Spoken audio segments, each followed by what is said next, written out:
Inspired by another YouTuber, I decided to explore our local cemetery. The first section inside is the veterans area. There are 11 service personnel buried here from World War I and 13 from World War II, plus at least another 100 or so from other wars. A little history about the cemetery itself. In 1880, Peter McGregor, 82, became the first person buried in the newly opened Sarnia Cemetery, later renamed Lakeview Cemetery. Between 1880 and 1885, James Capes and his company of gravediggers worked with pickaxes and shovels to dig up and relocate remains from 4 out of another 6 early cemeteries from within the city, and moved them to Lakeview Cemetery, which was just outside the city at the time. Now it's located in the center of the north end of our expanding city. Lakeview Cemetery covers just over 80 acres. It also features an on-site crematorium.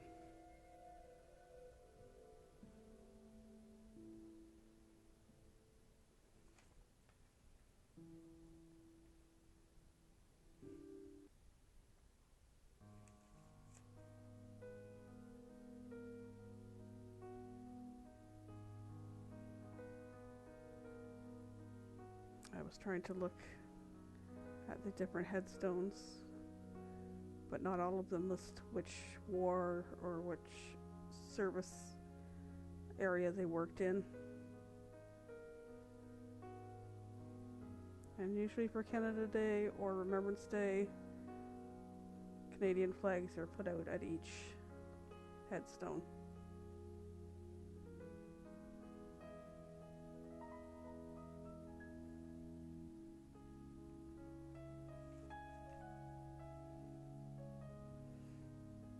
A notable person buried here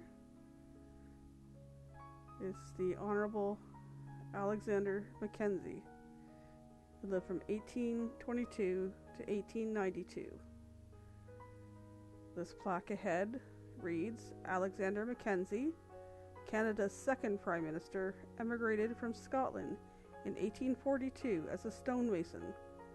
Serving in Parliament from 1867 until his death, he led the first Liberal government from November 1873 to October 1878. He declined several offers of knighthood.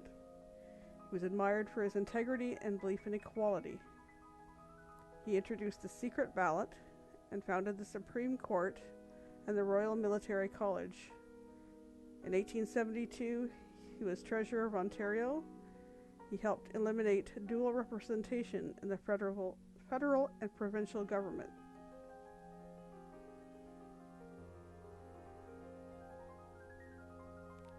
There are 50 members of his family that are buried on this plot.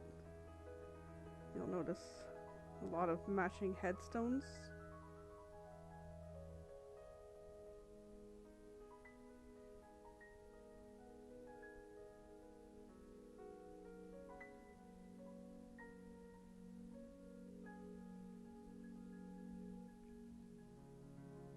And there's a lot of other members of the Mackenzie family inscribed on this, including Alexander's at the top of this monument.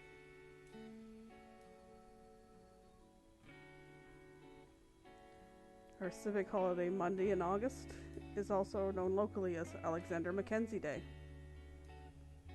And there is also a high school named after him.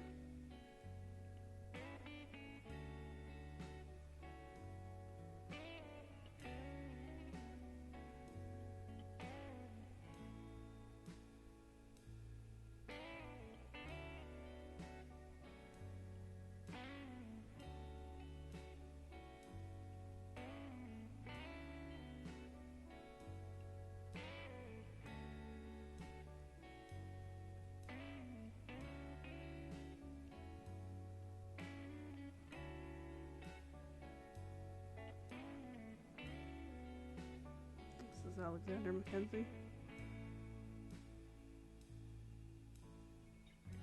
And it's a view of the center section of the cemetery just across the road. I was looking at this headstone that had a lot of members of the Oliver family. I'm not sure of their significance, but there was a large number of them that lived from the 1800s until the 1900s.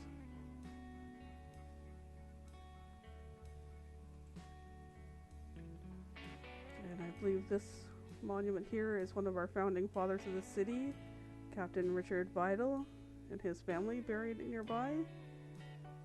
On his monument there are many, and by the other headstones that predate 1879, there are many of limestone and are very weather worn and very hard to read. And this is another section just beside that area.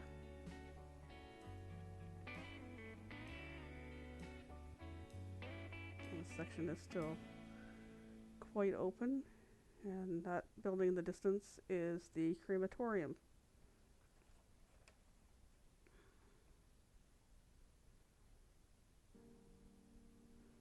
For those choosing cremation, it requires less space than traditional burial. There are 5 wall structures with 200 niches with bronze plaques on the front of them. There's glass front niches in the mausoleum, and then ground cremation plots here. There's also a scattering garden with a wall to put bronze plaques on. Cremation has increased the ability for the cemetery to continue to provide final resting places for another 70 to 80 years. And this section here is a children's cemetery.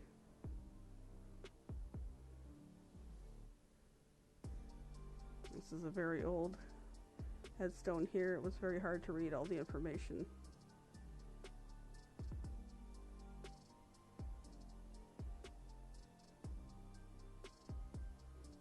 This child only lived 1 day.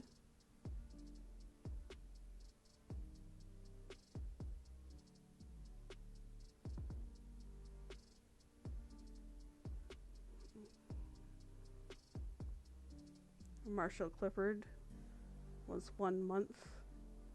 There's many with just 1 date, so I assume they only maybe lived hours or were perhaps stillborn.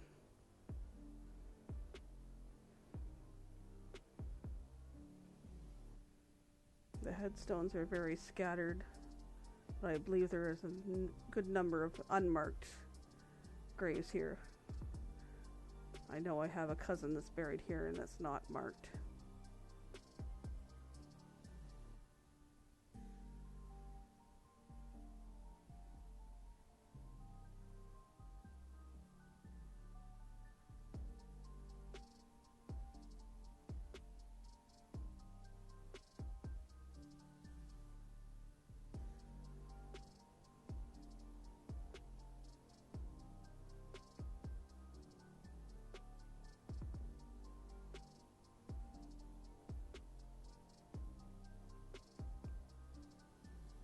These ones are in the 1940s.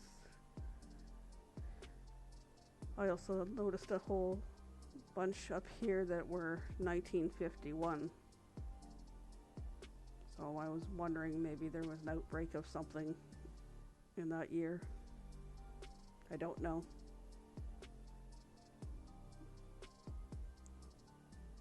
This one was also 1951.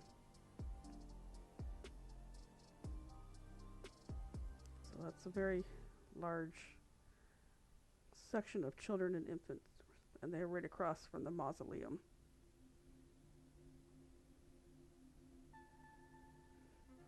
I do have some family members in here as well.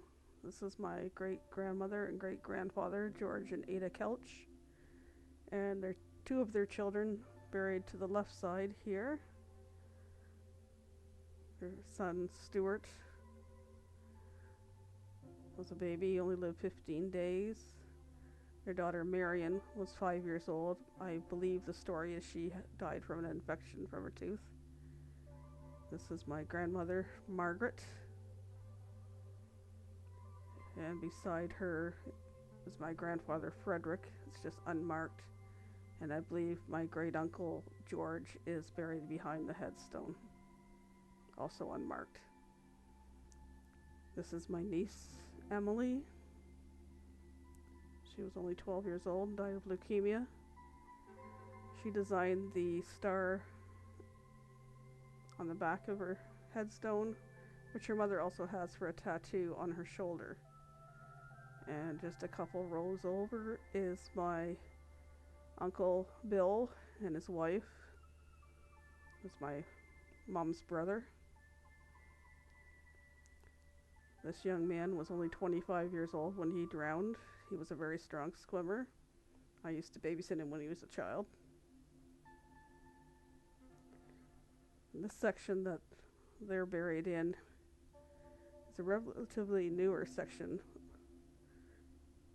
I would say less than 30 years ago. This was all woods back in here. There's a little bit of woods left in the corner.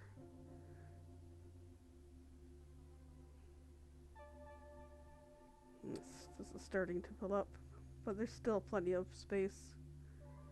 This is a very huge cemetery.